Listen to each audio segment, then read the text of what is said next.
All right, guys, and we are live. This is Justice is a Process podcast, and we are going to be recapping all of the happenings that happened in the world of justice on the 14th of November, 2023. So, guys, we have a lot that happened today. You could probably make entire episodes about each of these things that we're going to talk about, but we're going to try to summarize it, go over what's going on. We've had some major things happen, one of being which, of course, everybody's probably in the know. Donna Adelson was arrested.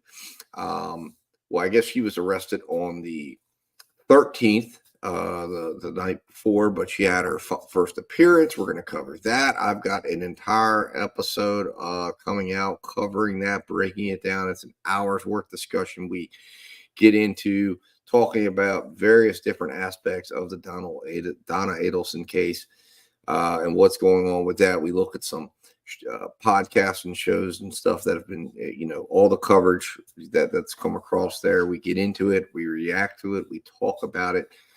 You don't want to miss it. It's going to be airing at 8 a.m. This morning. So check that out this morning. Check it out on rebroadcast. If you don't miss the initial broadcast, you don't want to miss it. It's going to be great. We break down the warrant for her arrest. I get into telling you my thoughts on what's coming next. Will Wendy be charged? What do I think is going to happen with those? We get into all of it. But anyways, that's obviously been the thing that everybody's been talking about. But there's also several other cases going on right now as we speak that have had some big happenings. One of them is the eyedrop murder trial had a verdict. We're gonna take a look at that verdict here in just a moment. Let me pull it up. Give me a moment, and we're gonna get into that. We're gonna get into the Spanish teacher killer from out in Iowa, Jeremy Goodale. He's a young man that's being sentenced, facing up to life in prison, and his sentencing is going on. We're gonna go over what happened with that. And then we're going to go over with the other case that's out in Iowa, the body in a ditch murder trial. We're going to go over the first day of testimony occurred in that trial. And there were some happenings of what was going on over there with all of that. So lots of things happening. And then, of course, we had Donna Adelson's first appearance. Everybody's buzzing about that. That was huge. And then you've got, obviously countless other things that are happening and have going on. But those are the four main events we're going to talk about here over the next 30 minutes or so and get into that. But let's first take a look at the eyedrop verdict. I covered it live. I was able to catch it live, and we were able to watch that together. But we're going to rewatch it right now. Let's take a look here. Give me a moment here while I get this queued up.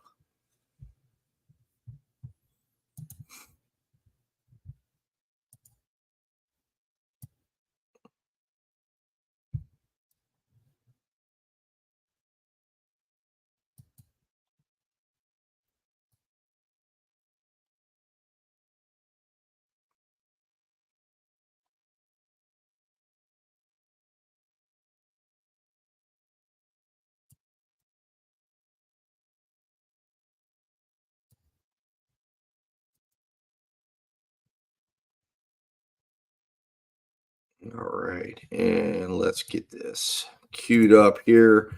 As we watch this, we're going to pull it into full screen here, and let's go ahead and hit play.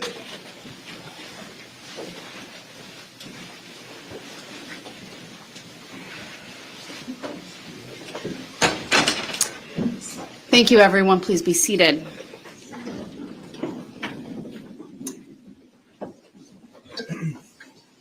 Madam Foreperson, has the jury reached their verdict? You can see she really did not expect at all that this Jennifer, verdict was going the way it did. I mean, you can really tell that. We'll first verify that there are 3 signed and 3 unsigned.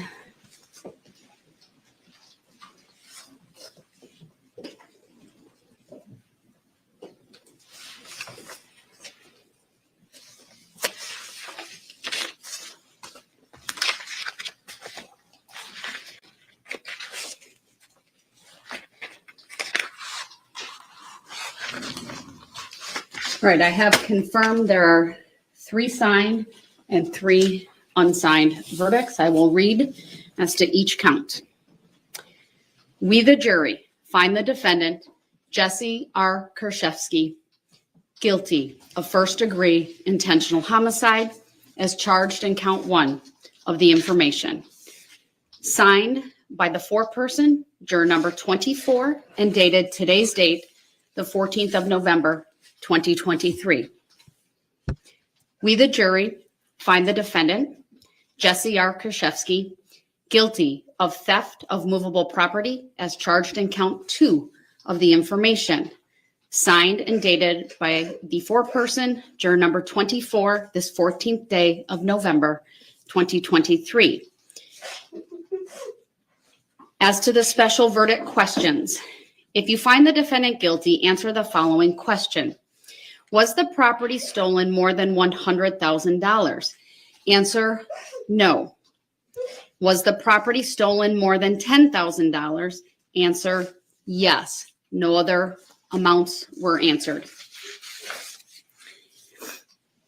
We, the jury, find the defendant, Jesse R. Kershevsky, guilty of theft of movable property as charged in count 3 of the information. Signed by the foreperson, dated today's date, the 14th day of November, 2023. Was the property stolen more than $100,000? Answered, no. Was the property stolen more than $10,000? Answer, yes. No other special verdicts questions answered. So there you have it, guys. She was found guilty, all 3 charges, all 3 counts, and she's facing pretty much the rest of her life in prison. So let's listen to the reaction here from the commentators as they react. We'll get it back up on the screen here. Let's listen in as they react and give us their feedback. And pandemonium broke out. Nobody knew how to ever, deal with this. And then the juror asked to be removed from the jury because they felt that they were being pressured by the other jurors, and the judge granted it. And they brought an alternate juror in, and just like I said, pandemonium in the courtroom with the defense attorney saying, you just removed the one juror who was voting for a not guilty, and you're basically pushing the verdict to a guilty. Bottom line to it isn't a nerve-wracking thing. I've done it. Thank God that's never happened to me, but you're just hoping, I hope I don't get one person that changed their mind from the minute they left that jury room to the minute that they're delivering the verdict to the courtroom. Paul, any thoughts?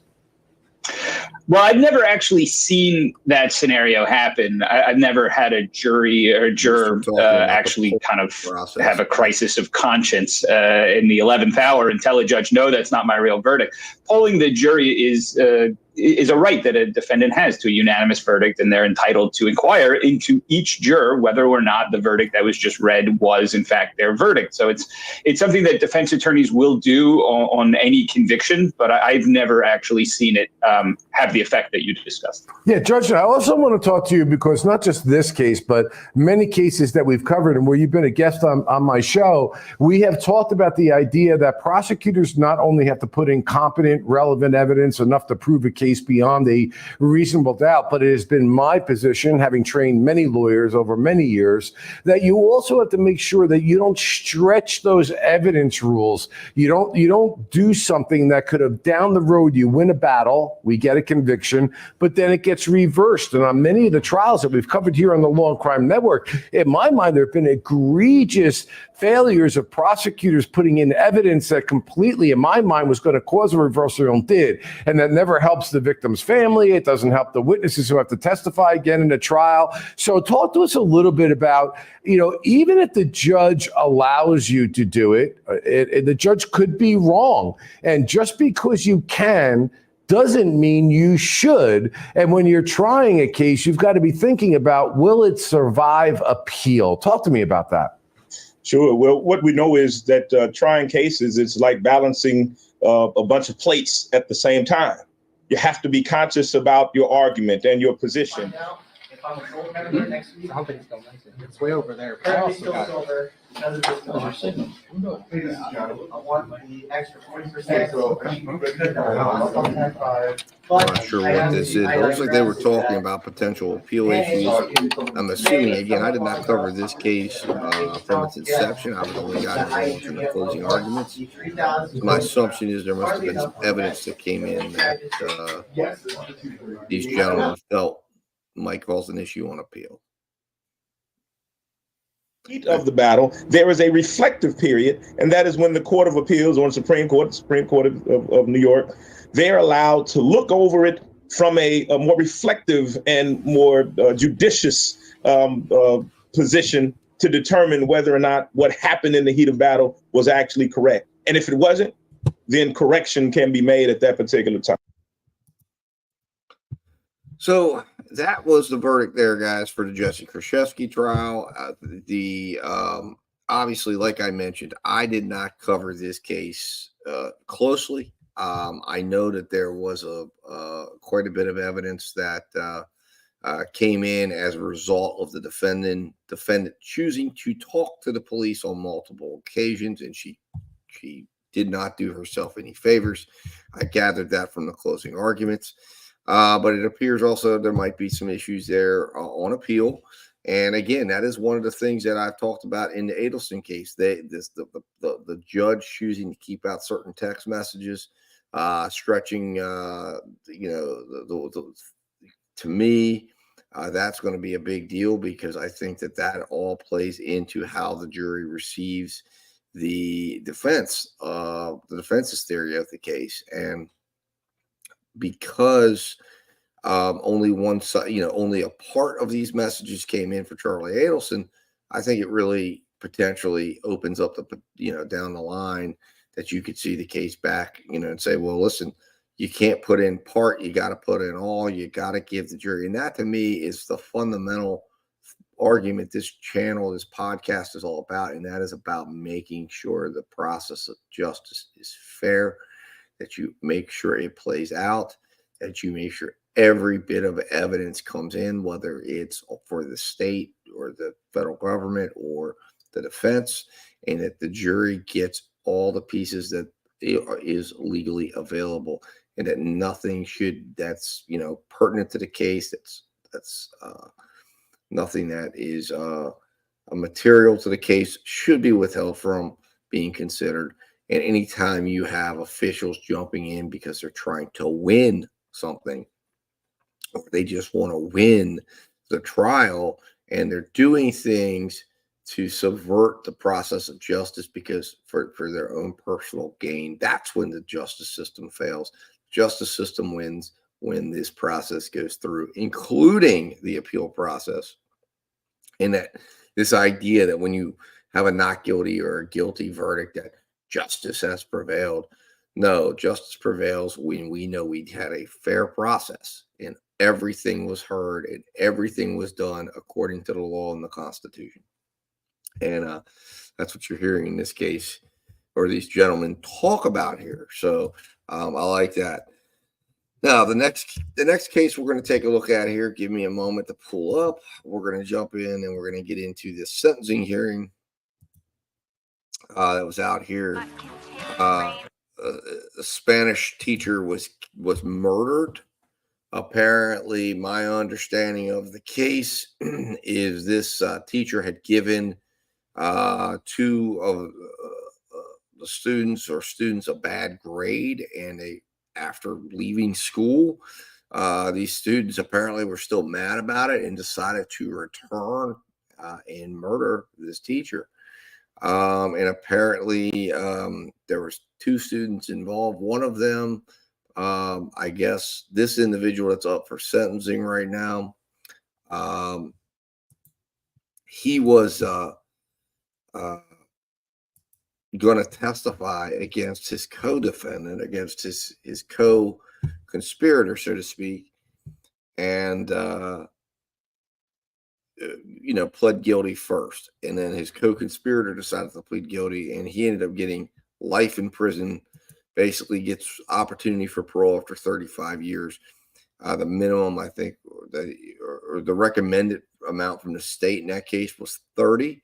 He got 35. The judge added an extra 5 days. So basically, I believe this case is essentially what's up at hand here is how much time he has to serve before he gets the opportunity for parole. I'm pretty certain this gentleman, Jeremy Goodale, is facing life, but it's a matter of, is it life without parole? Is it life with parole? And that's what's going to be at determination here. Now, this is one of those interesting situations because it's a student, because it was a guilty plea. The state is essentially having a mini trial. They're putting on the evidence for the judge to see and consider, so that there is essentially a foundation for the sentence. And that's what we're going to take a little look at here. I've got some clips picked out. We're going to watch his dad testifies, some emotional testimony from that. We're going to look at a couple of clips, and then we're going to talk about it. And it looks like this is going to be a 2-day hearing. It's expected the sentence is to be handed down today or tomorrow. Well, it's already today, but essentially tomorrow from when this was taking place. So let's join in here. Let's watch a little bit, and I then talk about this.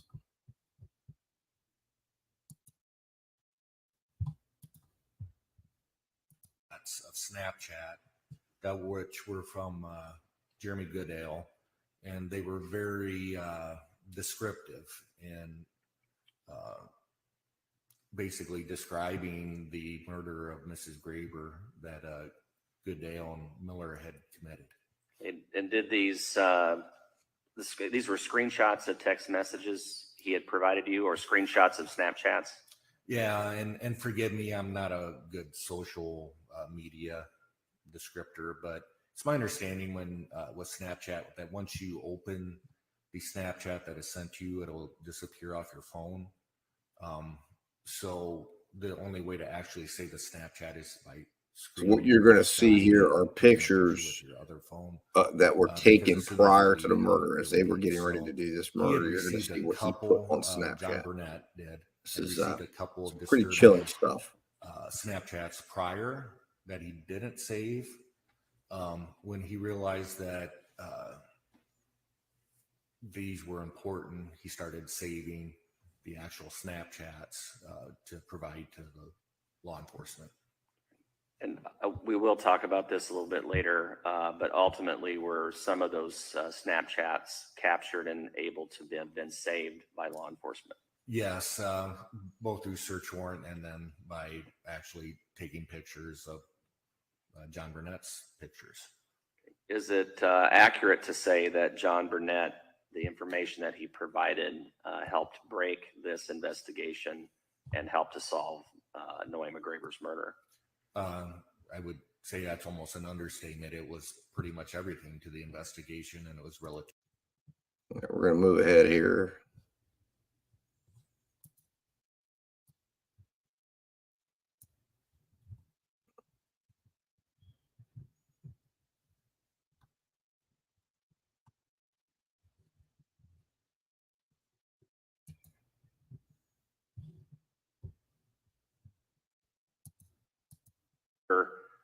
Video surveillance. All right, so now, hold on.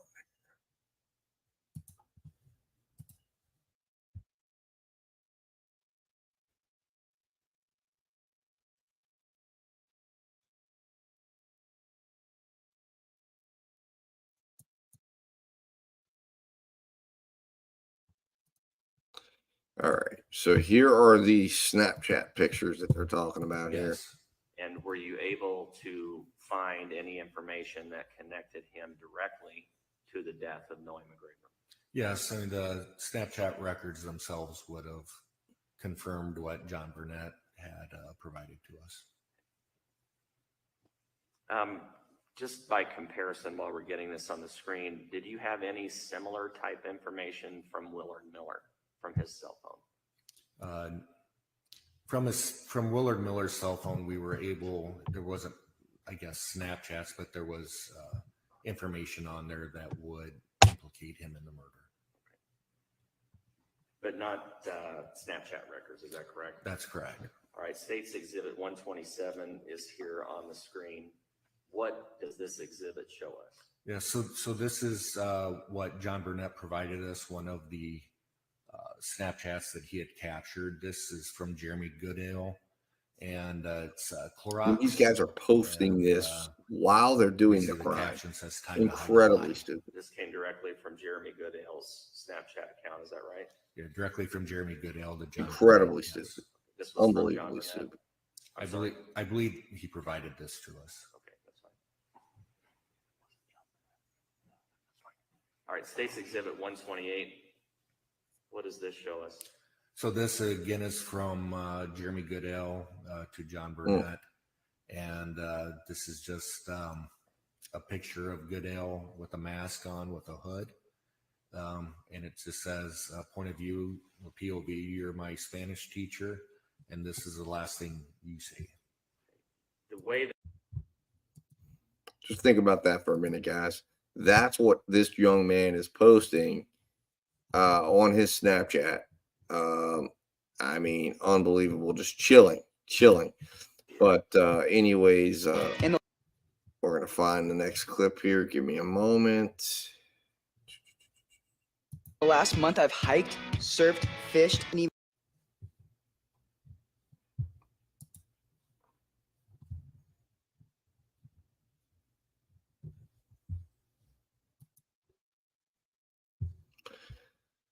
All right. So here is, let's get this back up on the screen. Here is testimony from his father. I'm just so sorry.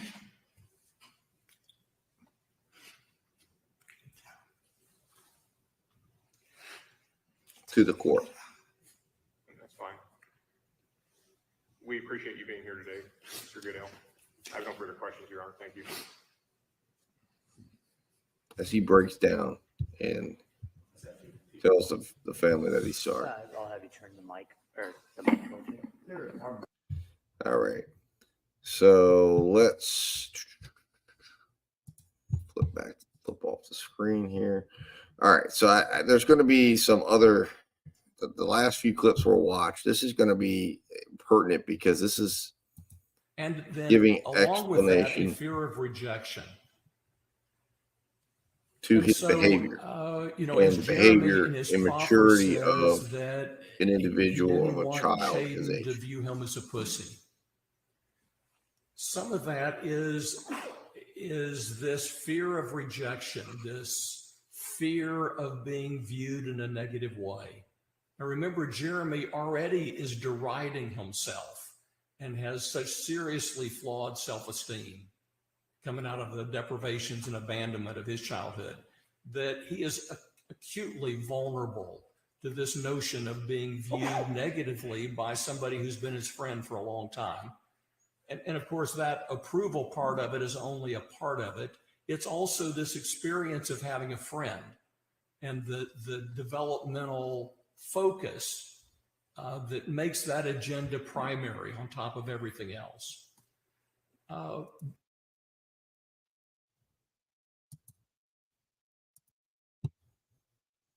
right, and we're going to look at one more clip. So I picked out because I felt like that gives you a glimpse into what his defense is saying. A kid's brain, his age, why he would be susceptible to getting involved in doing something like this.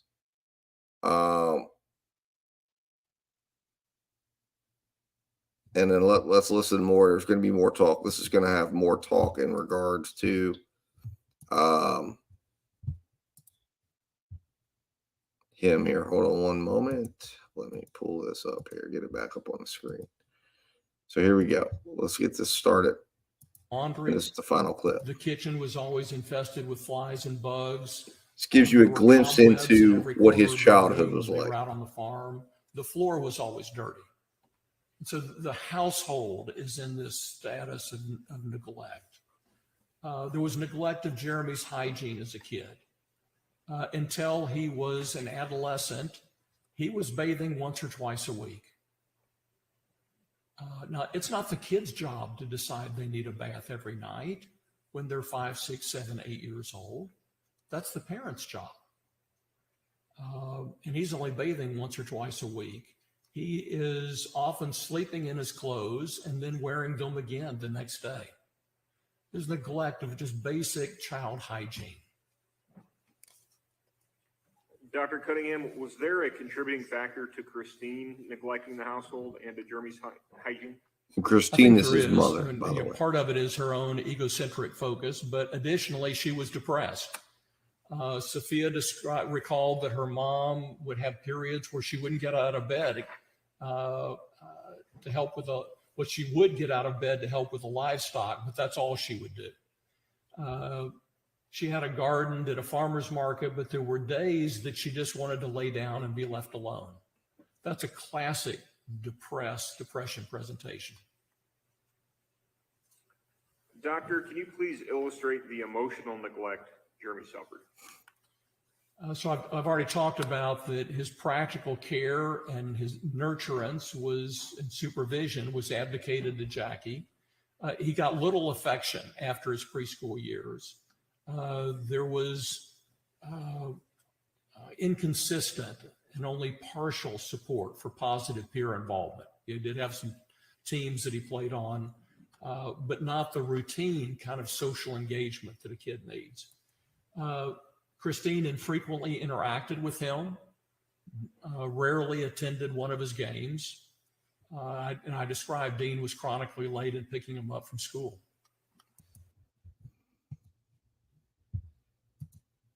So essentially, guys, what you're hearing here, the reason why this is significant is because this plays into, and again, there's a body of work, there's studies that are out there that suggest that when a child is not cared for properly, is not given, is not made to feel as if his parents care, if it's not given meaningful parental support, they will be more susceptible to go out and find that support inside their friend network, and they can put themselves and make themselves vulnerable to outside forces whom they grow to respect, who fill the void that the parent isn't filling.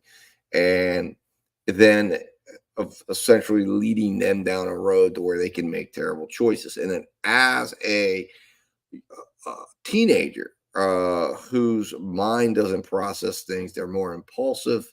They're more concerned about how they look. They're concerned about wanting to look tough, not wanting to look like they're not strong, that they're going to be more pushed towards the idea of doing things that are outside of what they normally would do, but they're doing it because they don't want to look weak.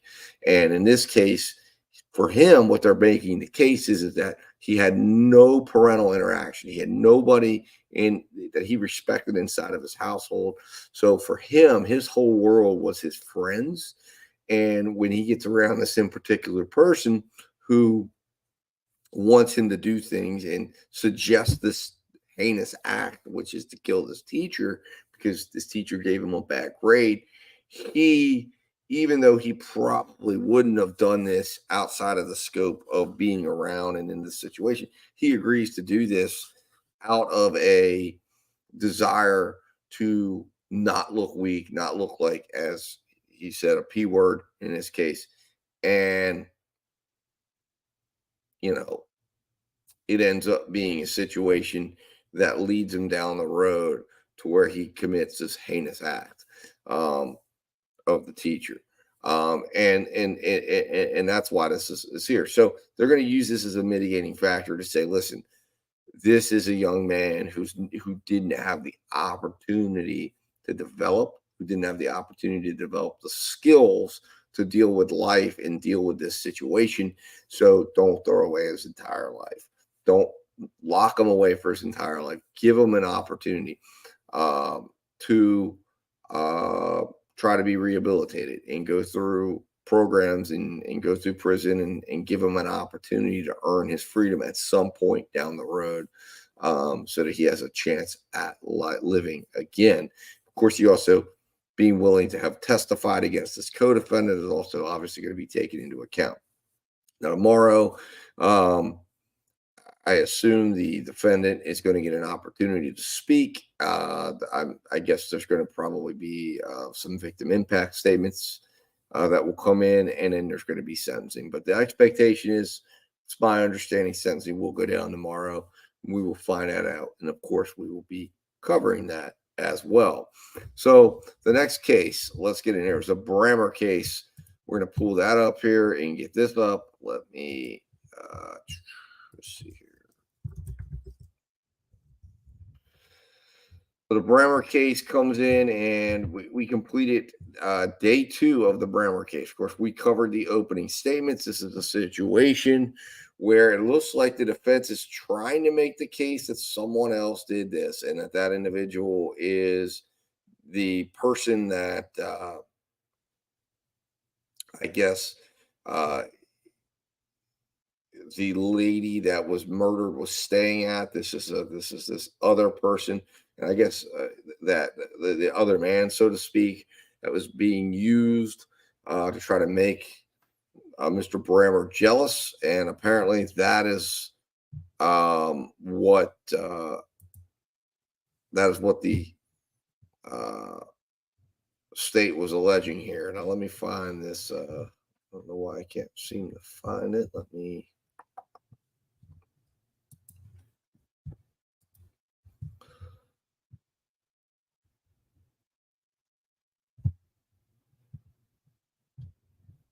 Let's see here.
All right, I apologize, guys, for the delay here. I'm just trying to. I had this pulled up. I don't know where it went. Let's see here. Did they take it down? Maybe.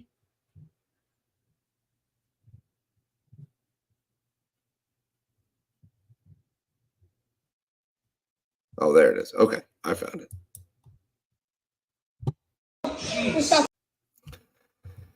All right, we've got it. We're going to run through some clips on this and clip this out a little bit, and then this will. And of course, as I mentioned, I've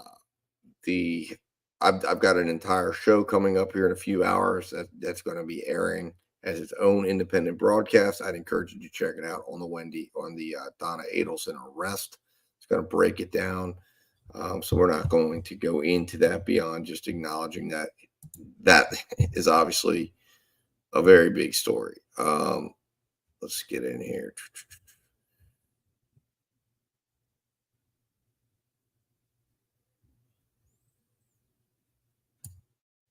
So let's take a look at this clip here this is of the defendant. They played him being questioned. Let's get this full screen here. Timeline again. We know that it was somewhere right around at 8:30. So if you can just kind of go through that timeline again as far as. I'm not too sure on the time. Okay. And this, guys, is exactly why you don't talk to the police. And I didn't text her back. I called her, and she wanted to know if I would come and get her because some girl was supposed to pick her up, and she ran out of gas. So I went and picked her up.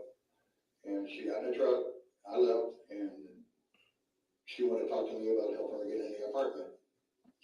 Because she lived in the same apartment building I did, but she didn't pay her rent, so she got kicked out.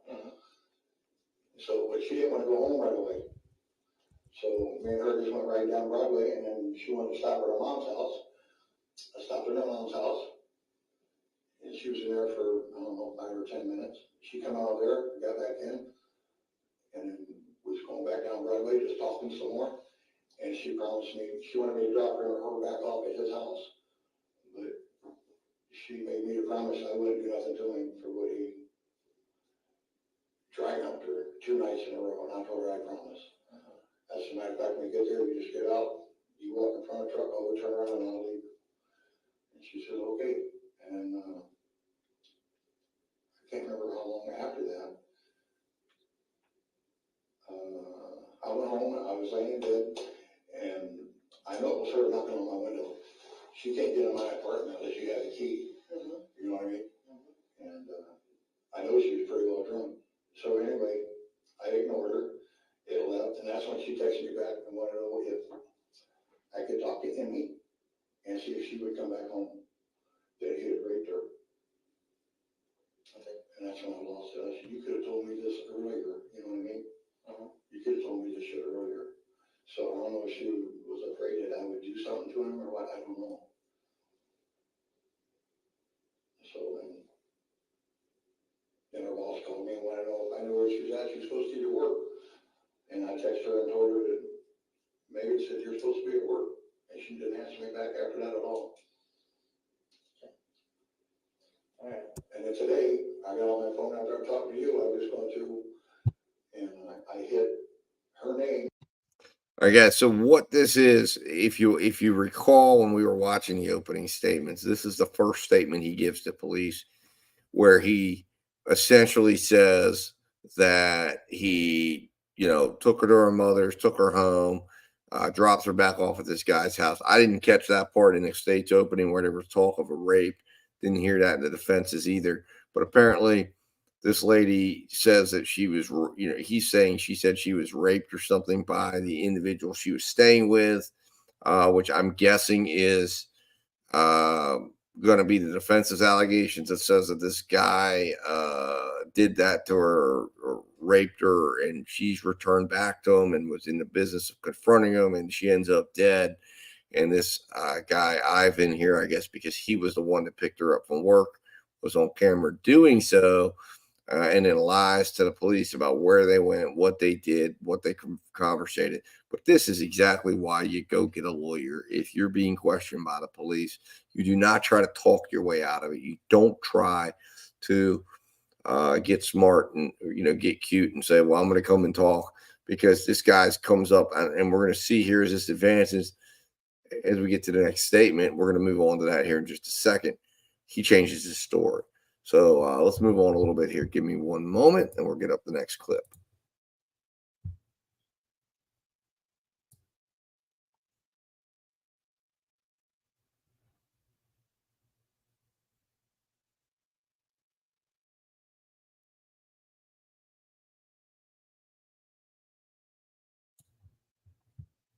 Where the timeline comes in very, very handy.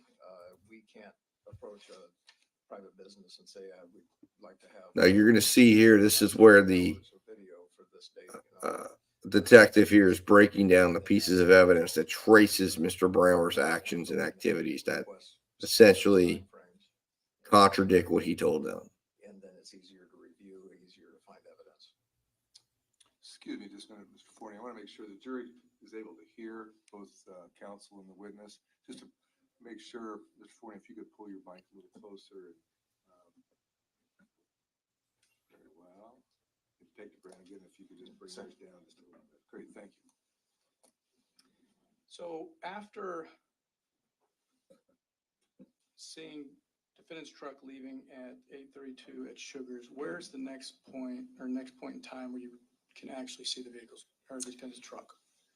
He's picked up at Frank and Canesville, heading westbound at about 8:37. My approach, Your Honor. You may.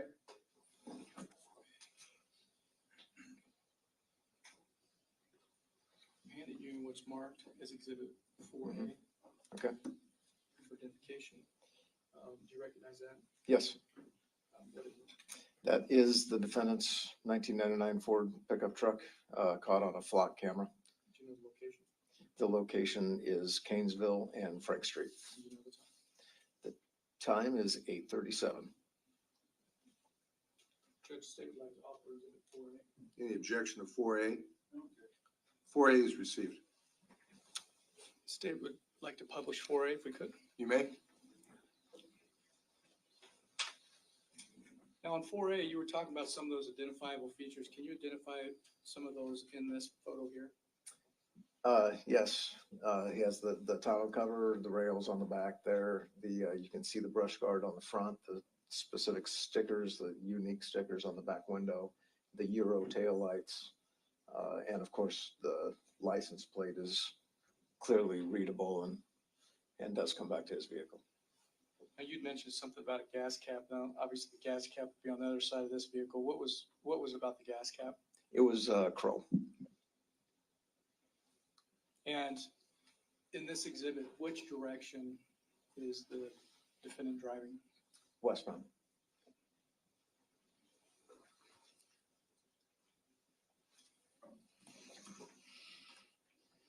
Now, in the interview, the defendant had discussed going to Dudley Court. And were you able to pull any video or photo evidence of Dudley Court? Yes, we were. And what did you pull there? We did receive video, I believe.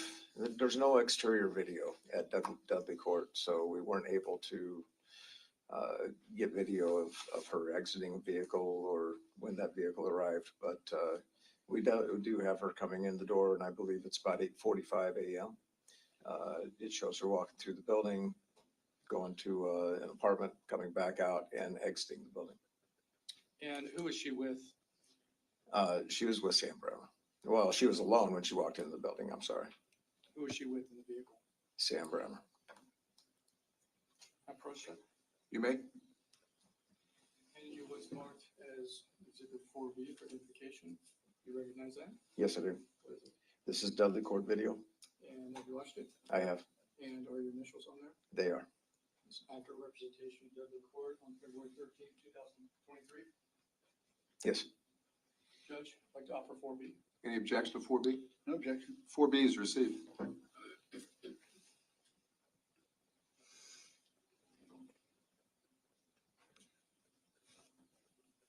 So now we're going to get to see her at this apartment. And this is the last, I believe, the last seen footage of the victim here alive.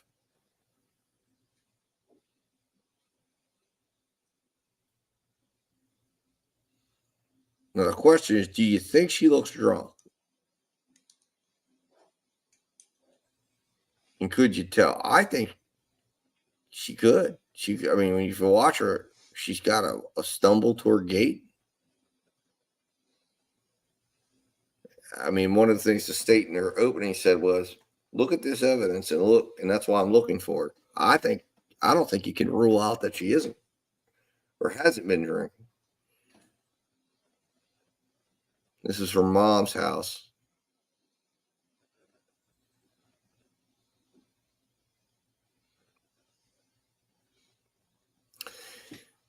And you saw that she got the attention of those people when she was in the lobby, it looked like to me.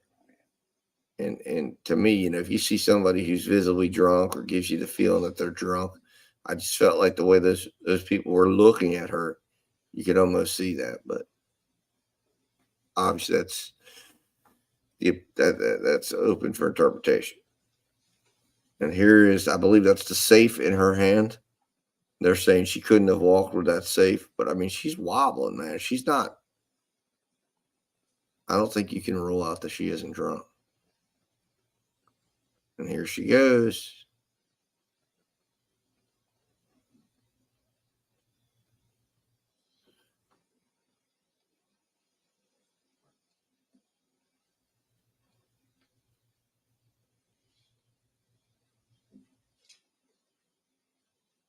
And I believe that is the last video evidence of her alive. After viewing the video, was there anything unusual about her walk, her gait? Nothing unusual at all. I disagree. Now, at Dudley Court, who lives at Dudley Court? Her mother. Judge, may I approach? You may.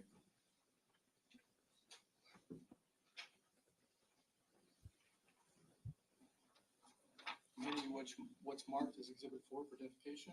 You recognize that? Yes, I do. And who's That is Eileen. And where's she at? She is at Dudley Court. And where's she doing?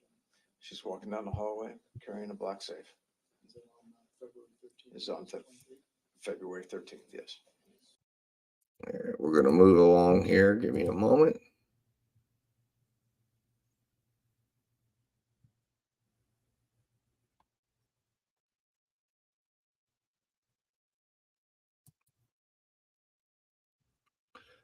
Now, this is important evidence here. This is the Burger King evidence. If you follow the opening statement, this is where the craziest assertion I've ever heard in a criminal trial is made, that he pulled up with a dead body allegedly. So let's see what you can see. Let's see if there's any reaction. The allegation is that she's already dead right now in this video.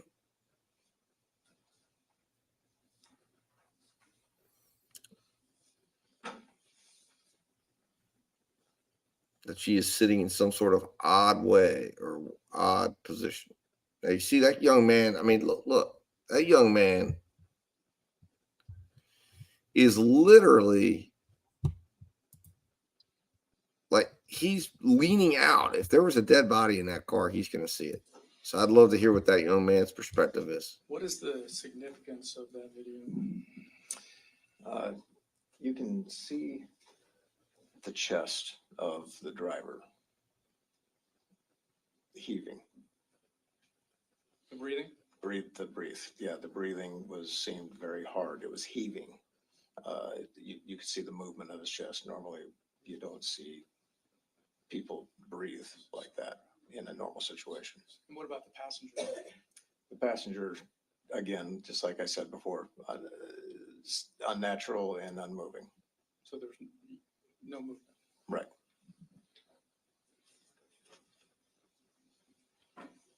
I didn't see that. Let's go back.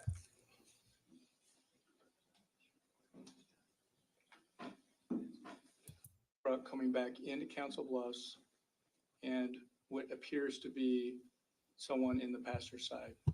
That's correct. They're saying right here, this is the passenger side. Look right here. I'm going back a little bit further back because this is where they actually did show this. I meant to start here. This is what they're alleging is an unnatural position. Look in there and see what you think. Eastbound. I don't see anything but The pixels. next stop. Looks very pixelated. Or stop that the defendant makes. He goes to Burger King. I just don't see why someone would go to Burger King with a dead body in the car. That's crazy. Get video and still photos from Burger King. We were. And about what time approximately was he at Burger King? About 10:30. So let's watch this closely. Now that you've heard the testimony, heaving. We're looking for heaving in the chest. An abnormal breathing pattern. I could not see anything in the passenger side, but I'm going to look again. Approach, Judge. You may. Move through this here. Actually, let's get back. Let's get up to it. All right, here The we go. video speaks for itself. The document, he's now interpreting it and giving his interpretation to the jury. That is not appropriate testimony. Judge, the witness has to be able to speak to the significance of the photo. The objection is overruled, and the jury will be the judge of the facts that they see and hear. You can answer the question. I'm looking closely at this. So just look, the passenger looks to be in an awkward position, and the left arm is in an awkward unnatural position. Because this would be where the passenger is. This is where the defendant is right here, where we're looking for the abnormal breathing right in here. For LL. You may. And there's another shot right there's the passenger. I don't really see anything abnormal about that at all. I think they're really looking. 4K. 4K, you can. They're making a lot out of nothing here. This is very bizarre. I mean, that's bizarre that they're alleging that. Let's see here.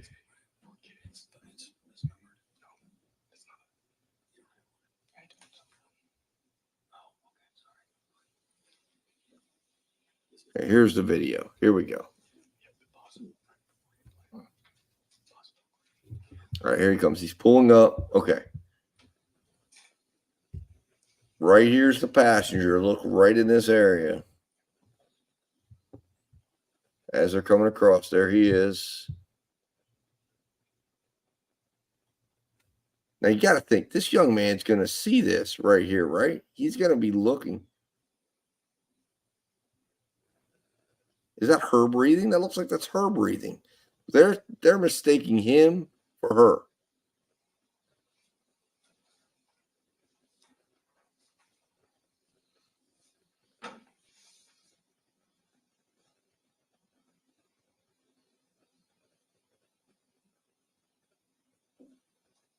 Look, he's handing it over to her. That's insanity. There's nothing in this tape that even looks like what they're making out to be. This is crazy. This is where you're stretching and stretching and stretching. What is the significance of that? And here we're listening to it again, guys. You can see. I mean, this guy doesn't even look like he's the driver. Look at the look on his face. It's like heaving. He can't even keep a straight face. Breathe. Yeah, the breathing. He can was barely, very hard. It was heaving. barely testify to this. You can see the movement of his chest. Normally, you don't see. Because see, they need her to be dead right there in that car. In a normal situation. Because I think the passenger, again, just like I said before, unnatural and unmoving. So there's no movement. Right.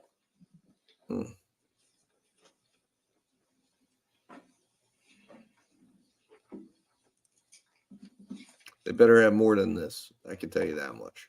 They better have more than this. But this is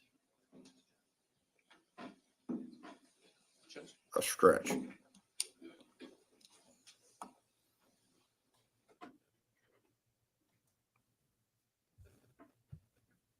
right. Let's pause this. Give me a moment. We're going to go back and I'm going to queue up one more thing here. Okay, here we go. Let's get into what comes next. Here we go. And we're going to watch this clip next. Here we go. I have to ask for some clarification. So at this point in time, is it true that the vehicle's moving or is traveling eastbound? Yes. Okay. And so was there a point where you were able to see the defendant's truck at Canesville and Frank heading eastbound? Yes, that time was about 10:56, I believe. Judge, my approach. You may. I'm handing you an exhibit that's marked for identification. 4S. Mm-hmm. What is that? This is the video public works camera at Canesville and Frank. Okay. The date? The date is February 13th. And the time? 10:56. And I'm also handing you exhibit 4T marked for identification. And what is that? That is the defendant's truck at the intersection of East Canesville Boulevard and Frank Street. And which direction are they in? They're heading eastbound. What's the date? The 13th of February The time? at 10:56. Judge, would like to offer 4S and 4T. Any objection to 4S, 4T? No objection, Your Honor. 4S, 4T are received. I have published 4S. You may.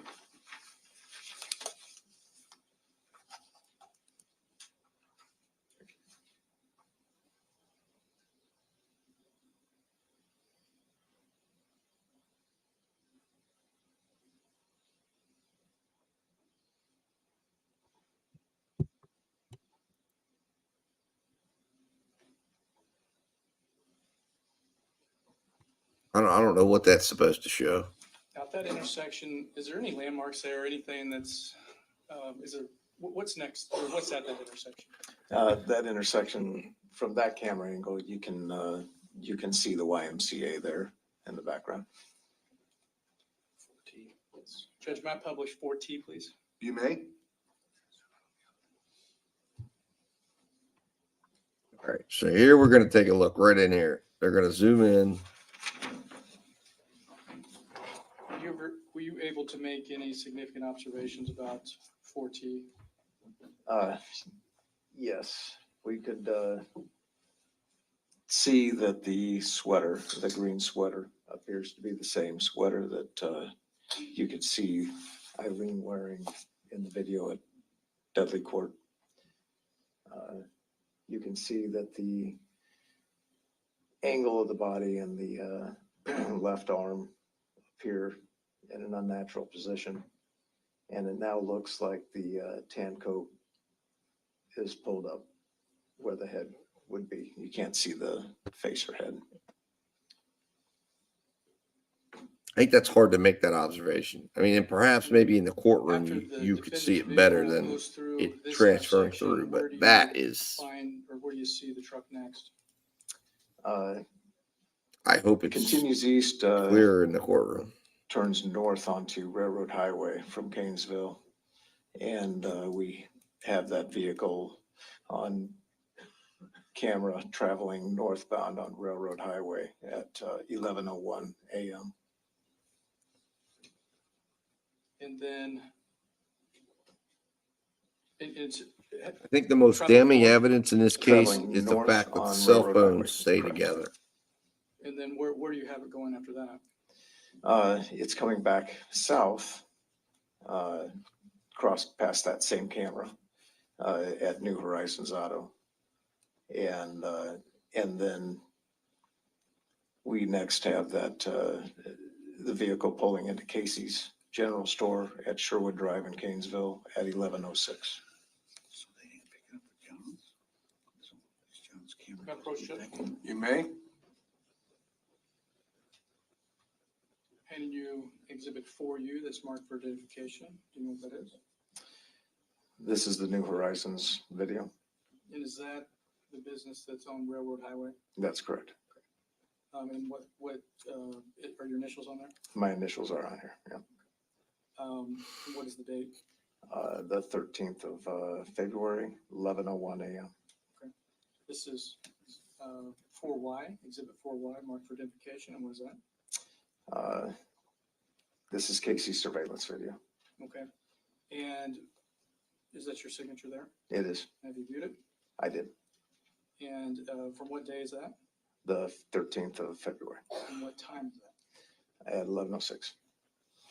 Judge, I'd like to offer 4U and 4Y.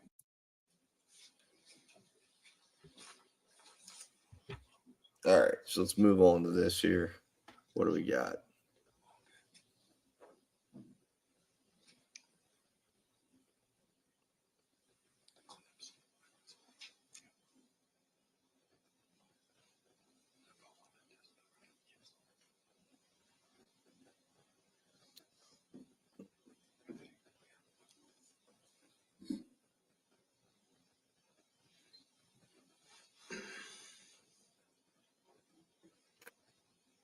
Now, Judge, this is the westbound clip of that same exhibit.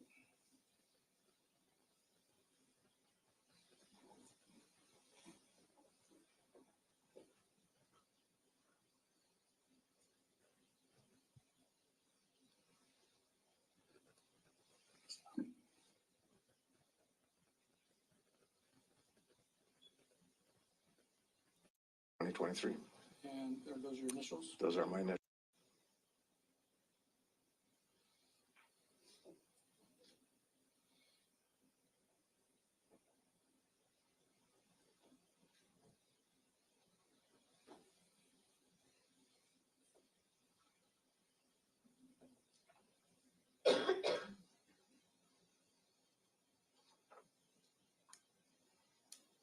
I'm assuming this is the truck right here that they're looking for or looking at.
Yeah, several things. What about the American National Bank deposit? So on the 15th of February, I mean, there's numerous things throughout that one specifically. That was on the 15th of February. There was a deposit of $1,200 cash into his account at American National Bank. Was law enforcement able to obtain any records pertaining to that deposit? Yes, we were.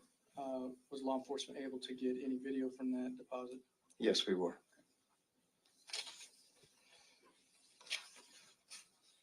Approach, Judge. You may.